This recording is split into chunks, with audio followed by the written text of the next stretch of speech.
Welcome back. We're here to talk about Sunday's Premier League match between Manchester United and Southampton. It's third versus fourth match. Start with the home side. Dropped points against Stoke last time out.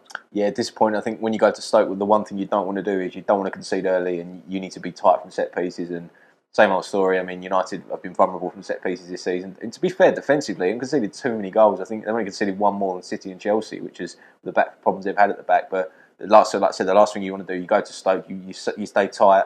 Conceded after a couple of minutes it was, and you're always uphill from there, especially at Stoke. To be fair, they came back, Falcao got that goal, lovely little finish inside the box, and then there were a couple of bits and pieces. Van Persie had a chance, but Falcao coming off in the second half was a very strange one. He looked the most dangerous player on the pitch, but Van Persie had a poor game. Rooney was sent to midfield again, and it wasn't particularly a good performance. The away from home has been a problem. Dropped points at Villa when they dropped points at Spurs, where they should have won that game. But to turn to winning ways in the FA Cup is very important. I think Di Maria coming back in that game was a massive, massive plus. I mean, they needed his pace on the counter. Lovely little goal to score, and they found it difficult against Yeovil, who made it. They had a really good chance in the second half. Had made it really sort of the pitch nice and compact, which you need to do against United. But I think to win that game 2-0, I mean, it wasn't particularly great, but I mean, we saw Liverpool struggle against Leeds. It's not easy, To people think you're going to go there and win 4-5-0, it doesn't happen. So to get in the next round of the FA Cup, and obviously they got Cambridge away in that, so that's another good game. But important, yeah. But they need to start picking up wins on the road rather than just at home. Yeah, I think there is definite room for improvement still for them.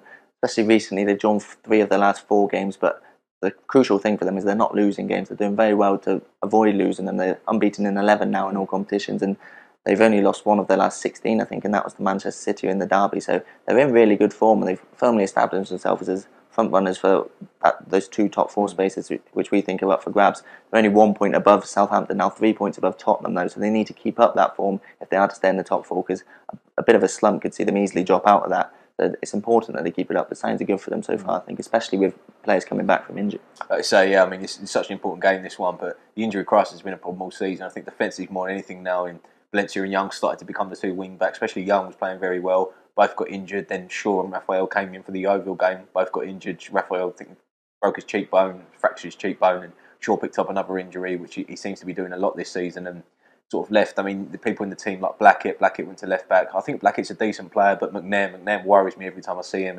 He's not quite good enough, I don't think. I mean, he's a young guy. He's got taken off, didn't he, against Southampton, and then to be fair to Van Gaal, he brought him back in, but I don't think he's quite ready. Evans worries me every time I see him. Jones always got a mistake. To be fair, Smalling's got a lot of stick. He's probably been the most solid out of all of them. And I think for this particular game, it will be interesting to see what he does, because I think Shaw might be back, but certainly Raphael won't be, Valencia won't be. So who plays right back?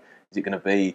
I mean, Darren Fletcher's played right back a few times, but that wouldn't be great. I mean, McNair can play right back, but injury problem struggling. But Di Maria coming back positives. Falcao starting to find a bit of fitness and form. So it's hit and miss at the minute, injury-wise. I think defensively, United's problem. Southampton will fancy their chances going into this one, because they got a big scalp against Arsenal last time out, re-established their title credentials. They struggled against the bigger teams earlier in the season, didn't they? But against Arsenal, they got that win, crucial victory, and gave them probably the belief that they can do it against the bigger boys.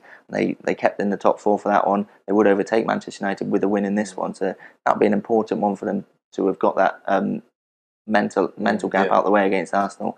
Tadic scoring, Mane scoring. They benefited from some keeper errors, but they got the goals.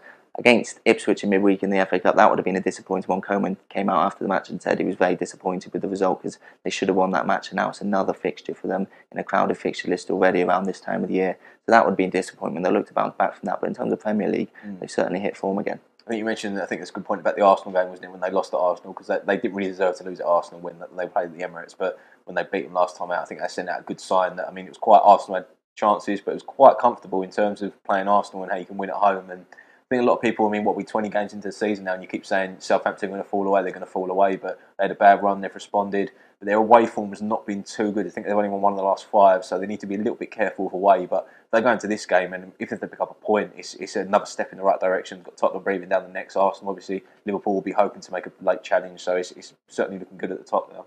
See them getting out? Anything out from this one? It wouldn't be too much of a surprise, but I can just see United. I think their firepower will come through. I think Di Maria will come back into the team, and that changes the whole outlook of the front sort of 3, whether it's front 3, front 4, whatever formation. Formation-wise, it's going to be fascinating to see what he does 3 at the back. He hasn't got enough players to do back 4, maybe, so that will be interesting. But I think United will just come through. I think it's going to win it 3-1. I think Southampton, they've overcome a mental gap now, and they're back in form, and they're such a good team when they're on form, with playing with confidence. I can see them getting something out of this game. I think I'm going to go for a 1-1 draw. So going for a Southampton draw and a Manchester United victory. Thanks for watching.